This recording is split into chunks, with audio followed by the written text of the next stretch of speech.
Hey, what's up everybody? Thanks for clicking on the video. This is David Pendleton and now I'm covering the final round Rookie Division Silicon Valley 9-hole cup tournament. You see here shot a -15, tied with several people at the top, but thank goodness my tiebreaker is holding right now. We'll see what happens the rest of the day. Although I shot a -15, the replays here are going to add up for more than that. So I'm quite confident that I've got enough material here to help you get a top spot as long as you hit perfect and adjust accurately. If you're new to the channel, welcome. I hope you do hit that subscribe button. And secondly, if you like my content, please take a moment there to hit that thumbs up button before you leave the video. Let's hop right into hole number one. Hole number one, a little bit of a trickier second shot, but that's okay. We got it figured out.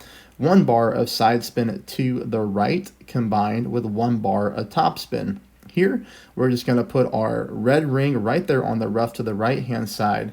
Then we make our adjustment.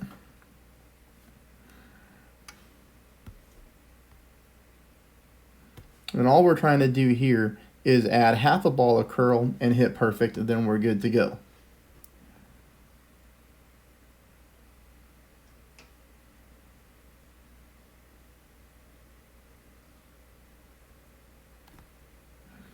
Now on shot number two, because of the wind angle here, we do have to add a little bit of side spin to the right. I do like to try to play holes as straight up as possible, but just with this right to left, we have to do half a bar of side spin to the right. You see I'm doing the 3 bars of backspin. I do suggest that even if you have a good level thorn, I do suggest playing shot number two with the Kingfisher. That's just my opinion. It's the best club to attack this hole with, but obviously you play with whatever club best fits your playing style. I'm just handing out recommendations on what I would do. But for every perfect ball that I did hit right here on this second shot, once I had the spins figured out correctly, I did make every eagle that I had the opportunity for. So hole number one looks really good to pick up that eagle. That'll take us to hole number two here. I'm playing this one 30% at max with the navigator. 5 bars of backspin, and notice here the side spin to the right that I'm putting on, it's about 0.2 bars, okay?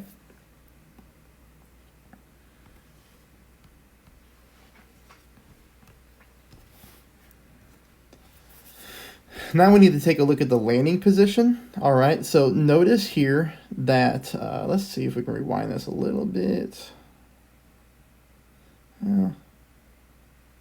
All right, so notice where my second bounce is. The first bounce is, of course, a target, but the second bounce, take note that it's in the same row as the cup. Okay, so the vertical row that the cup is in, it's in that row. It is centered in the light green square. So top of the light green square favoring the left-hand side. Notice where my final bounce is. Notice how my final bounce is over the hole, right-hand side of the target. I feel like the setup is pretty easy because the spin adjustments are easy. You'll be able to find this setup, and then all we need to do is make a minor tweak here to try to get this ball to drop. You'll notice here I take a normal shot, hit the ball perfect, and look at this one. I mean, it's just going to sit right there. So the side spin is good. The ball is coming directly onto target. You know, we might need to just take a little bit of the backspin off. I mean, just like maybe 0.1, 0.2 bars of backspin off, and we could get that ball to drop for a more difficult hole in one. That'll take us here to hole number 3, which is our first par 5. We're playing the drive 0% at max. We're using a navigator, 3 bars of backspin, 1 bar of side spin to the left. You see I'm at max distance on my driver with my yellow ring right there on the rough line. And then also here, I'm adding half a ball of curl to the left. So again, half a ball of curl to the left.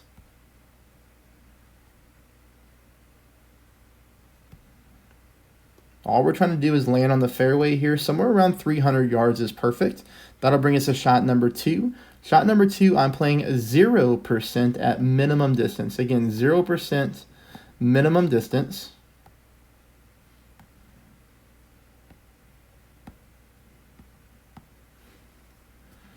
Take note here of the spin adjustments that I'm trying to do. We're going to have to use some backspin. So here I got 3 bars of backspin, and then about 0.8 a side spin to the left. Just like that. 1 bar of left side spin seemed to be just a little bit too much. And here you see at the ball guideline a little bit short of the hole, but aiming right into the cup. You know, all we're trying to do is just catch the funnel here on shot number 2. Playing at 0% at minimum. You see here, we get that nice zoom in, and the ball is center of the cup for that alba. That'll take us to hole number 4, in which we're playing 20% at max. Here I'm going to apply just a little bit of backspin with no side spin. That's about 1.3 back.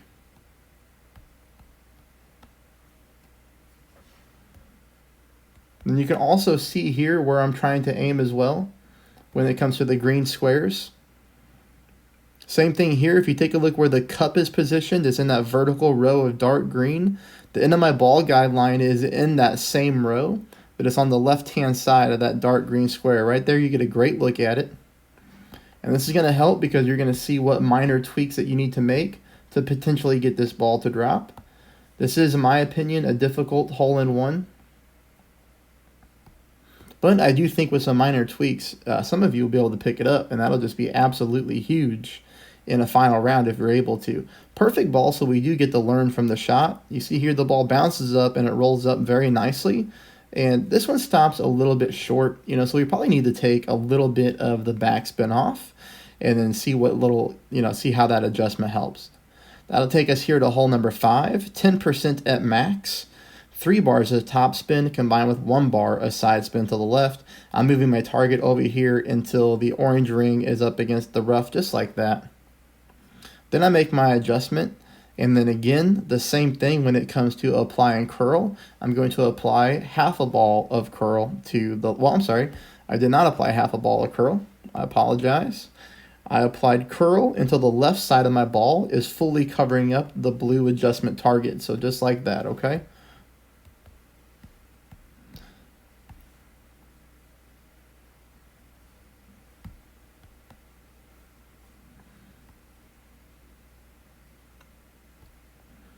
On the second shot here, I do play with the horizon. I just like to have the top spin available, and all that I'm really looking to do is just get my ball onto the green. So you'll notice here I apply 1 bar of side spin to the right. I apply 4 bars of top spin, just anything to make sure that my ball guideline is on the green. Here you have to be very careful that you don't go with overpower, okay? Because this green can roll extremely fast. So you just want to make sure that you take a normal shot here and you just land onto the green. That's it. That's all we're looking to do. You might get lucky and put one in the cup. That would be awesome to pick that up in the final round. And then we head on to hole number 6.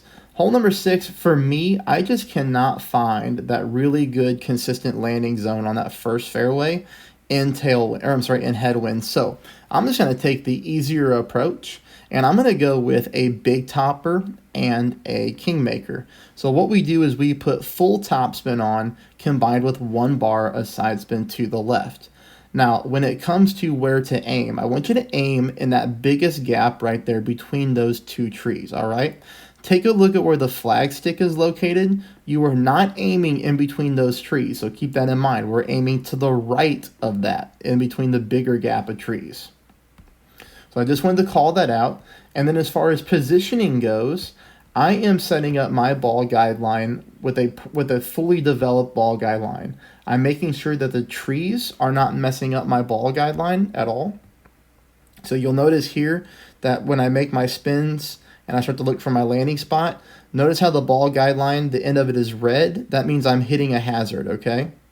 I move it around and then back towards me, so towards the tee box until it's fully purple like that, or pink, whatever color that is. Then I make my adjustment.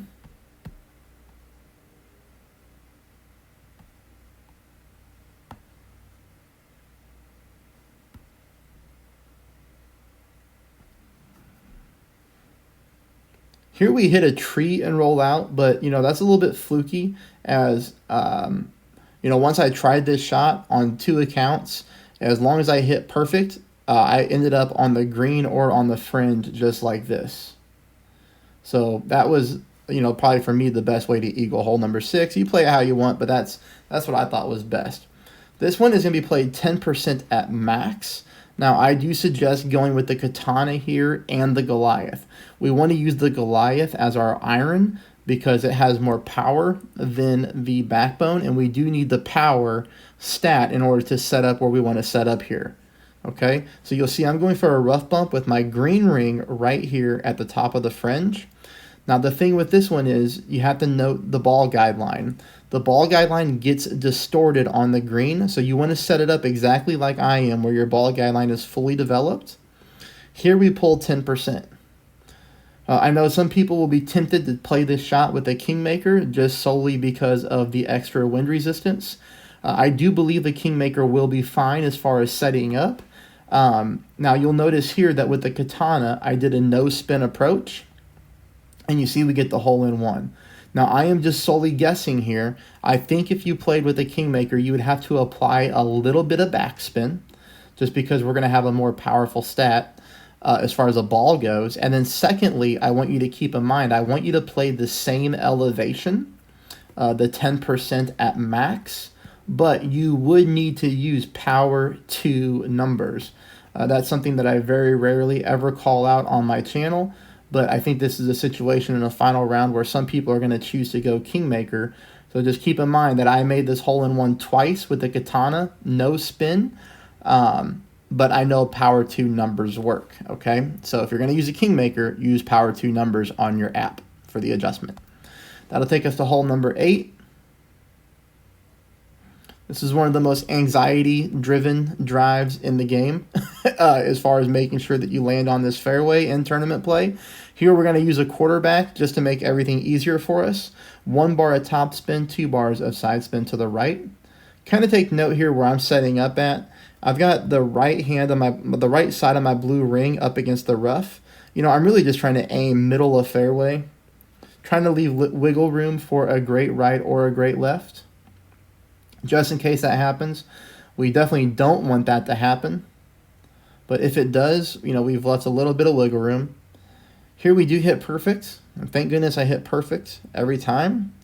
So I was able to pick up the birdie every time. But the good news for you is I'm very close to the eagle here. And I think with a small tweak, you're going to be able to land hole number 8. I'm going to play this one at max distance of the club, even though we're not at max. That's just going to make dialing in the shot easier due to we don't have to use any type of sliders or guess where we're at distance-wise of the club. Take note of the backspin here. I think the backspin is good at about 2.3 back. Then all we need to do is see that I have the yellow ring at the top of the rough, just like that. And then notice here, I've got my ball guideline slightly offset to the right-hand side of the pin. And what's going to be ironic here is this is going to go exactly where I'm aiming, okay? So we need to probably aim at the cup on this shot because, like I said, you're going to see me miss to the right-hand side here. This is essentially exactly where my offset was aimed at. So let's go ahead and play it straight up at the pin, and I hope that you're able to drop hole number 8. This is going to take us to the final hole. This is hole number 9, where we are going to use a berserker. For me, I'm just playing this hole, okay, easiest way possible to make sure that we pick up the eagle. So I'm going to go with the berserker, and then you're going to notice what I do here is I'm going to put my blue ring, the right-hand side of my blue ring on the rough line. I'm going to apply 3 bars of backspin, 1 bar of side spin to the left. So just like that. See, blue ring on the rough. Now I take my shot. Even though the ball guideline was showing that it was pointing through the rough because of the headwind, it's going to knock our ball down after our spins. And you can see here, we're good to go on that shot. Now this would be shot number 2. I recommend that you bring your big dog. If you're a higher level rookie player, you can definitely use a guardian and try to go at pin. So just, know your own clubs and your ability. And then also, if you like my work, please hit that thumbs up button. If you'd like to show me a tip like you would your favorite server or bartender at a restaurant for my time, then I always put a link to my PayPal in the comments below. And I'm truly grateful for anything that comes in and your support. All right, let's go. 10% at max. Here, this is a great wind angle for this hole. You love tailwind, you love headwind. Either one is completely fine with me. I'm going with some backspin. You're going to see here 1 bar of side spin to the left combined with about 3.5 bars of backspin. All I want to do is just make sure that my second bounce is nice onto that green. That's really it.